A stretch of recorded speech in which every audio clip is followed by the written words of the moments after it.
Okay, so my team is focused on technology and trend scouting. We're looking for new technologies to bring into our vehicles. And I like to say that Silicon Valley is a very 24/7 kind of culture. We don't do business sort of during normal business hours in normal ways. We kind of bump into each other in various ways.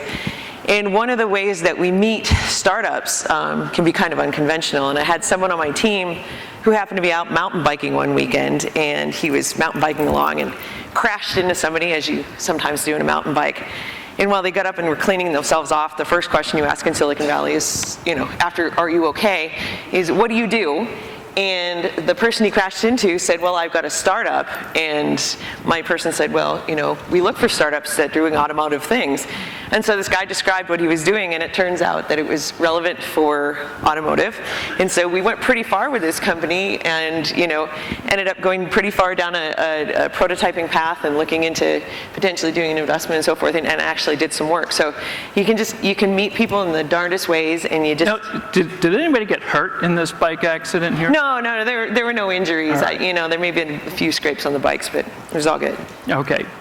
So I think that perfectly describes what can happen out here. And I think many people generally have an idea of how the auto industry works. It's structured, hierarchical. What the work needs to be bulletproof. As one person said, the auto industry likes to engineer the hell out of a product. So to get more into this topic, there's a phrase that is often talked about out here. I think it's foreign to most people in the auto industry, and that is MVP. So Nick, can you explain what MVP is, at least in terms of the tech community use of the term? MVP stands for minimum viable product. Minimum viable product. So what do you mean by that? Well, that's now really fully baked to the bulletproof level, but that proves that it's a feasible idea to be productized as a commercial product. That's MVP. But is that a foreign concept for people on the automotive side of things, that you can do a product that basically it works? Well, inside R&D facility, probably all car companies are following that process. First, some idea, then POC and MVP and whatever they call, and mature the prototype into a product, and eventually that goes into a car. So it's pretty much probably the same process, but the time frame is way different from Silicon Valley speed. In Silicon Valley, every new product comes in every 6 months or 3 months, or even could be distributed every week as an update of an app. But car, we cannot do that way. So it's a very different. So I think you mentioned a key word there of speed. And Nick, I'm going to turn to you now. You've worked on both sides here in high tech and in automotive. Give us a little bit about your background, how you ended up on the automotive side now, and then talk a little bit about the differences in speed in terms of working in a high tech environment and in an automotive environment, and then also where you are now as Chief Technology Officer, trying to put the two together. Yeah, great question. I spent some time in Microsoft where software is developed in more of an agile way, and you release products much faster, especially now with the cloud products. You just release them on a weekly basis and sometimes even daily basis, certain features and functions. On the vehicle side, however, it follows the waterfall methodology. It takes a long time to plan, to spec, to design, to write code. Requirements are very different. The vehicle can't get a blue screen. That service needs to be on all the time. You can't have a certain service die on you on the road. That happens on a vehicle. The vehicles get shut down, what have you, but the vehicle needs to be reliable, a lot more reliable than that application that you write for a PC or a mobile or what have you. So it's a different requirement. However, the software development and software cost, general vehicle cost, is moving away from a traditional supply chain to more electronics and software-based cost, and that drives different kind of requirement for automotives to develop software. So Tesla has done a great job updating their software at a much faster pace than the rest of us automotives have done. Now, what we can do, what we have done is, certain services that are outside of the vehicles, we follow the agile methodology. So, for example, our Lexus Inform remote software, we update that software very, very fast, and on a sort of a monthly cycle. We add features, we change services, but it's a mobile application that touches the vehicle. We don't deal with the vehicle side. We don't want to mess with the vehicle side. But on the cloud services that enable those functions, we do follow more agile methodology. So there's kind of a dividing line there. If we're talking about technology or especially software that's in the vehicle, that's something that needs to move at kind of automotive industry speed. And if it's something you're developing that's around the vehicle, that's something that can move more at a Silicon Valley speed. Maybe Frankie or Nick, can you jump in on that point? Yeah, I mean, absolutely. If you're talking about engine control software, you certainly want that to be very secure. You absolutely want to be bulletproof. You actually, want to put in all the effort to make sure that you've got every safeguard in place.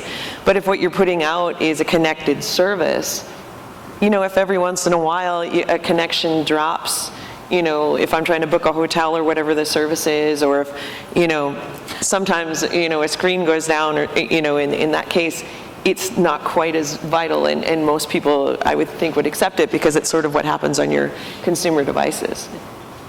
And also, I think, there are a couple of viewpoints on this. Of course, the software that goes into a car has to be bulletproof and has to be quality assured, of course. But does not necessarily mean it has to be automobile speed. Right, we can do faster if we find a way. So that's one thing we are trying to really hard to accelerate. Another way is to decouple the functions from onboard system and to put some maybe application in the phone side or on the cloud. Can you give us an example of something that could be decoupled? Oh yeah, Android Auto and CarPlay are great examples. Bring your phones into a car, and apps on your phones project the screen onto your car screen, and you can use HMI devices on board. The core function is on the phone side, and we can update even weekly. Right, so that's another kind of viewpoint to accelerate the innovation for car user experience. Now, all three of you are interesting individuals or unique individuals in that you've got a foot in each camp. You're a part of an automotive company, but you're the link to the high-tech environment. What are some of the frustrations or hurdles that you face in developing or discovering new technology that you want to run with, and on the other side you've got a large traditional organization that doesn't necessarily move? Ned, anything come to mind with Toyota in that? Well, I want to say probably that was a real challenge a few years back. I think as of late, there's a realization that we really have to put some significant effort in this, and from the highest level in a corporation. Just recently we decided to invest in an AI company, for example, $1 billion over 5 years with Stanford and MIT, and in the offices in Silicon Valley office, as well as Cambridge, Massachusetts. So I think there's a realization now. 2 years back, I have to say, it wasn't there, and it was difficult to say, hey, we really have to focus on software and experience and delivering software faster. Even if it's in a vehicle, we need to shorten that development cycle from 4 years to maybe 2 years, and maybe 12 months, maybe even do over-the-air update. And over-the-air update was a bad word 2 years ago, but today over-the-air update is like, yeah, we got to do that. And so it's just a question when and how, and how do we deal with policies and the requirements of the governments. I think you mentioned that investment by Toyota in artificial intelligence, and that's really an extraordinary development. Maybe you can elaborate a little bit on what is Toyota's thinking about that? What are you hoping to achieve? And is this the first step? Are there going to be more? Give us a little more granularity on that particular. So what I can say is that safety and reliability are two top priorities for Toyota. And if you look at artificial intelligence, there's tons of work that can be done on a safety front to create certain controls with the AI to crash avoidance and automated braking and all kinds of different things that AI can augment driver's behavior in the vehicle, and so that's going to be first effort, and most of the focus is going to be there on a safety side first, and then as development progresses, obviously autonomous is goal for all automotive companies, and that's where the end game is for all of us. Does that represent a kind of change of thinking? I think if you go back a number of years in the auto industry, certainly there was a not invented here element or mindset. Does this represent a kind of change in thinking about new technology and how Toyota has to acquire it? Well, it's not a secret that Silicon Valley influence on automotive industry is great. I mean, you got Uber, you mentioned Tesla, you mentioned Google and Apple.